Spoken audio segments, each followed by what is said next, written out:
All right. So as you probably saw, this week is going to be pretty much all just translation stuff because I want you guys to really get a strong command of the basics.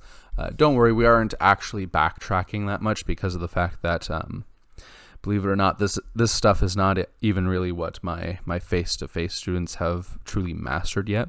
So don't feel like we're moving behind anything. But I think most students would. I think you all would find a lot of help with this. I know when I talked with certain students last week, they expressed that this would be especially helpful. So we're going to talk about that. So the first thing I'd like to talk about is sort of this noun adjective thing. So what I want to get down first is that words in the sentence shouldn't be taken as individual things. All the words in the sentence are affecting all the other words in the sentence, more or less. And this can be very, very strongly seen when you have sort of phrases that all work together as a single thought. So in a very simple sentence, you could just simply have the girl, and the girl could be the subject. So the girl picked flowers, basically.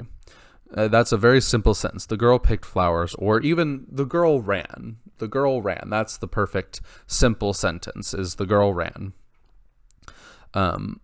In that sentence, puella, girl, is all by itself, and puella is the only word that is the subject. However, you can also add an adjective if you want to spice up the sentence. So you want to say not only the girl, but the part of puella, the small girl. Now you'll notice that in Latin, they place the adjective afterwards, after the noun, whereas in English we say the adjective before the noun. So we say the small girl, whereas in Latin they say puella, girl, parva, small. They would say girl small, which doesn't sound right to us, but it would sound right to them.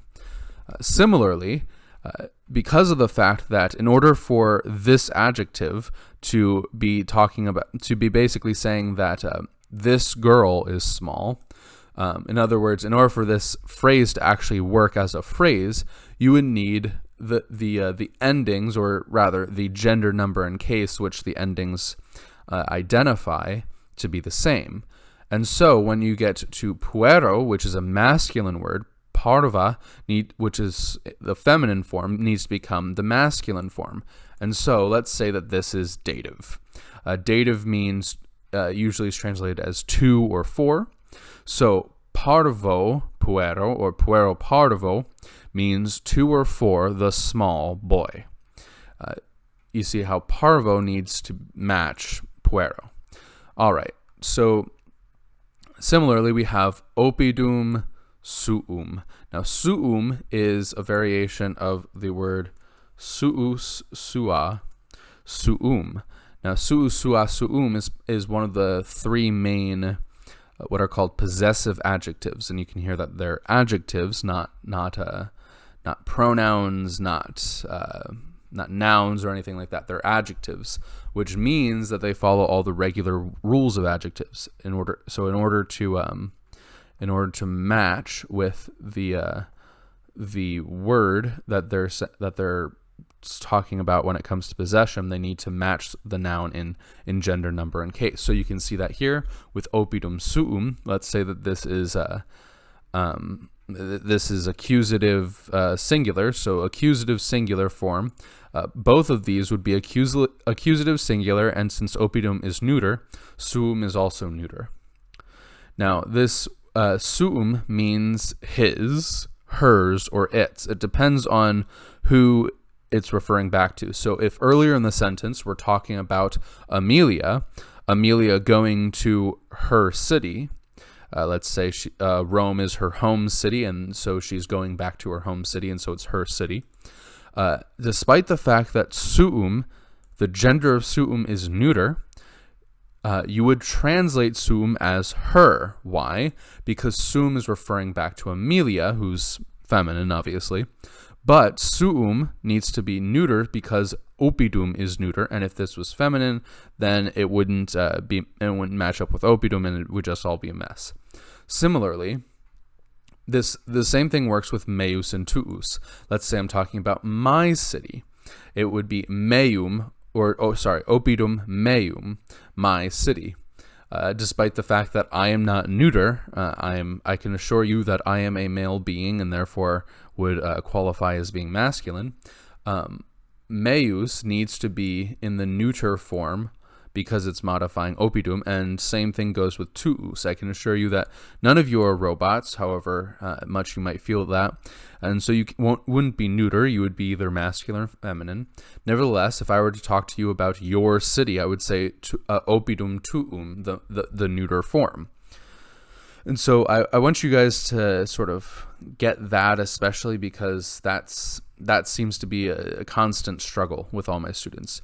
With all of these, you have all the different endings that you have for any other adjective. So this can be meorum, this can be meis, this can be meo, this can be tuis, this can be they can have all the regular endings that all adjectives have. So don't be deceived if you see, let's say, oppidis suis, basically. Suis is particularly one that seems to throw a lot of people off. But remember, suis is just suus, sua, suum, which means his, hers, or its, depending on who comes first. Now, the second type of noun, of basically ways of forming a single thought with multiple words. So with this, puella, and parva aren't two separate things. Rather, the adjective is part of the noun, so to say. So it's not girl small, it's the small girl. It's all one thought, and you would translate it as all one thought. Similarly, genitives can also have this sort of effect where they pair with a noun, and because of that pairing, the genitive and the noun form one thought. The genitive and the other thing, it can be accusative, it can be dative, it can be anything, form all one thought. So, servus familiae. Servus means slave or servant, and familia means family, so the servant of the family. And in this context, despite the fact that this is not an adjective, it kind of acts like an adjective. So when you would translate this, you wouldn't just translate it as servant, family, something. And let's say servant of the family is walking to Rome. Sure, why not? So the servant of the family is walking to Rome. Servant of the family is the subject. Servus, despite the fact that familia is not in the nominative case, because of the fact that it's in the genitive case and is therefore sort of modifying the word that's in the nominative case, the two of them together become the subject.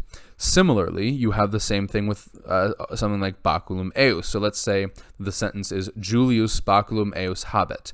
This would translate to Julius, baculum eus habet, meaning, this means cane, this means his, and habet means have. So Julius has his cane or his staff.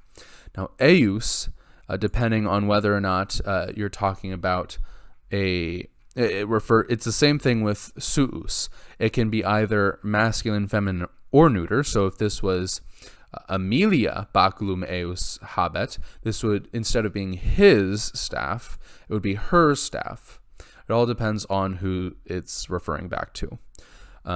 Similarly, with all of these, you would translate them as the subject. Now, at long last, we just have combinations to go through.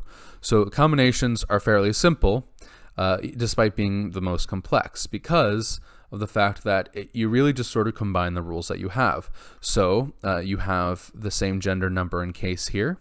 Okay, well, servus magnus, the big servant, and you just add a genitive onto it. So the big servant of the family.